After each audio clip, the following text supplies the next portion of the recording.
Hi. Video game accessibility has been an issue for quite a while for disabled people.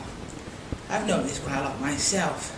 But regardless of this, video game companies need to realise that disabled people are gamers too, and that things need to be sorted out as soon as they can. I've interviewed a couple of people who are disabled themselves and are also active gamers, and are hoping that video game companies can take action on this. We're interviewing regarding about the main issues of accessibility in video games regarding disabled people.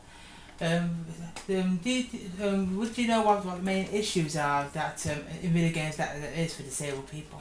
Well, for my impairment, the main issue is the amount of buttons on a joypad. As you can see, I'm using a 3DS today, and even though it's really good, side buttons are an issue for me. But for many people, gaming has come on quite a lot in terms of accessibility with the Kinect, the Wii obviously, and PlayStation Move.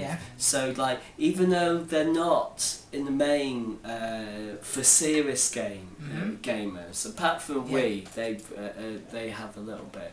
But most of the time, instead of simplifying controllers, games controllers, like my heyday was the GameCube controller, because I could do everything, almost everything, with one hand. But they they load buttons on. You got to press buttons to do certain actions, certain things, and I think they complicate when they can simplify. So that's my main issue. But also, it's been proven that games can be accessible. In your opinion, what do you think could be done to help address these issues? I think getting disabled gamers, if there is, well, I know there are disabled people who are gamers, to actually have input in games testing. I know it's a very sought after career, being a games tester, but to think about, not only think about the non-gamer market, i.e. a family market, but also transferring that, because a Wii is in every youth club in the land, every day provision in the land, not because it's a great console, it's because it's accessible for people, so people can just pick up a Wii remote and bowl a ball or shoot an arrow, and not needing too much dexterity. So that's the way forward. But Nintendo never thought of that. They thought of family market, how to get people that are traditionally not into games using the Wii. So that's a very positive outcome, offshoot of Nintendo's marketing.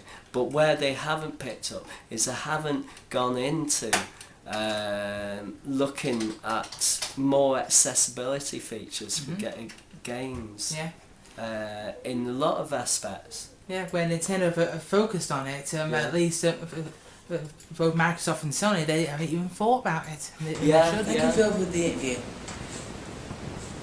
Disabled people sometimes have problems also with game handhelds.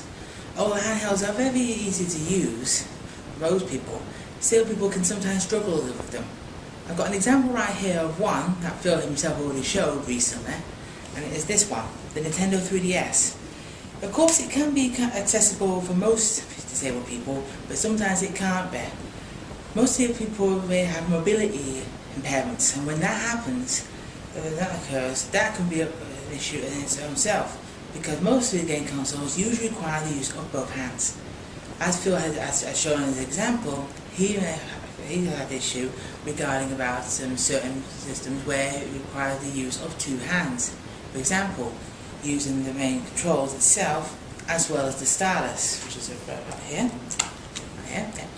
Using this can also be an issue as well if it requires the person to use both hands. Of course, that can not be an issue as well, but of course it all depends on the design. Most video game companies and manufacturers have to realise that disabled people are also gamers. Did I go to the interview, Richard? Yeah, there's no problem there. Okay, right, yeah. The interview is regarding about video game accessibility and the issues that disabled people have regarding it. Am I going to ask you a few questions? Okay?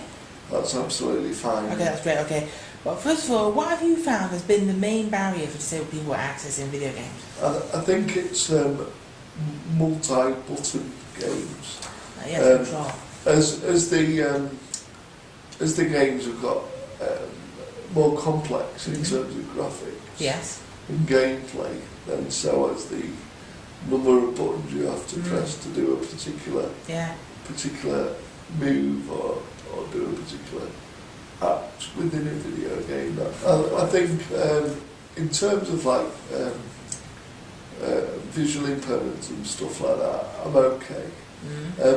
First of all, I'd just like to emphasise that although most games are difficult nowadays, it hasn't dampened my passion for gameplay.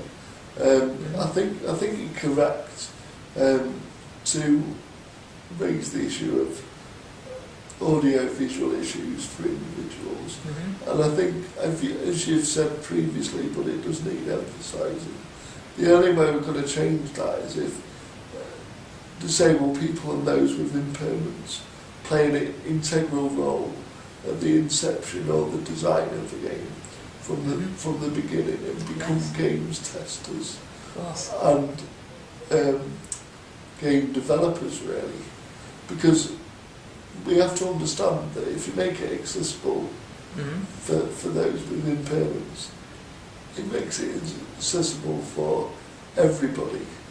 It's not just kind of a SOP for disabled people. It would actually improve gameplay. How have you found games accessible? For example, I find football games fairly accessible. That's one of my favourite games. Okay. However, fighting or role-play games can be very difficult, getting from one area to another, and pressing multi-buttons to perform an act or a certain manoeuvre. For example, Ninja Gaiden 2 would be a good example of that, where I'm stuck on a certain level, I know what to do, but I haven't got the dexterity or spent enough hours on it basically to perfect that move or get me to the next level. Another one that I've just bought, F1 2011. Graphics are brilliant, however steering and things like that can be incredibly difficult. Indeed. What do you believe video game companies should do to make their games and hardware accessible? I think you've already made a already answered part of it already. I think, again, I have already mentioned it, but I don't think it loses any effect from being re-emphasised. Of course. Disabled people need to be an integral part in the game development process. Yes. I mean, I think the Wii is a very accessible platform for disabled people, and with the development of the Move technology and Connect for both PlayStation and the Xbox is a move towards greater accessibility. Okay. But I don't think we'll get true accessibility until disabled people themselves start designing and developing games. So maybe it's up to us to use open software and other such formats to create these games and bring it to market. Thank you, Richard, for the interview. As you may have noticed from these interviews, disabled people are also gamers as well, and video game companies need to realise this. Microsoft and Sony have made advances in some of their gaming systems with the PS3 and the Xbox 360, such as their Kinect sensor for the Xbox 360 and the PlayStation Move for the PlayStation 3. But regardless of this, accessibility for other systems, such as ones that were around during the earlier 80s, are still an issue. Video game companies need to realise this, and the sooner they realise it, the better. Disabled people are gamers as well as non-disabled people, and video game accessibility should be available to all. Thank you.